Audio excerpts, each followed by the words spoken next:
जी बिल्कुल, district bar Gujarat के जो है इंतखाबात का दंगल जो है वो सज चुका है। मैं आपको ये बताता चलूं कि यहाँ पर जो है वो 5 सीटों में 1 to 1 जो है वो मुकाबला होगा और यहाँ पर वोटर हजरात जो है वो अपना हक राय दही जो है वो इस्तेमाल करेंगे, जबकि 1700 से जायद जो है वो मुअज़्ज़ज़ बार के मेम्बरान जो है वो अपना वोट का हक जो है वो यहाँ पर इस्तेमाल करेंगे। और यहाँ अगर सिक्योरिटी के हवाले से बात की जाए तो DPO गुजरात की जानब से जो है वो सिक्योरिटी के भी इंतहाई सख्त तरीन इंतजाम किए गए हैं। इस वक्त यहाँ पर कुछ वोटर्स हमारे हमरा मौजूद हैं, उनसे जानते हैं कि कौन कौन बंदा जो है वो मद्दे मुकाबल है और यहाँ पर जो है इलेक्शन की क्या सूरत हाल है।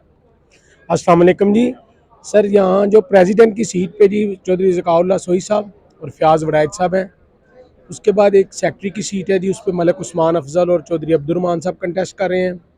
तीसरे नंबर पर जॉइंट सेक्रेटरी की सीट पे आबद हुसैन वड़ैच और राजा उस्मान साहब कंटेस्ट कर रहे हैं। नायब सदर की सीट पे आगा इजाज़ साहब और काजी शाहिद रशीद साहब कंटेस्ट कर रहे हैं।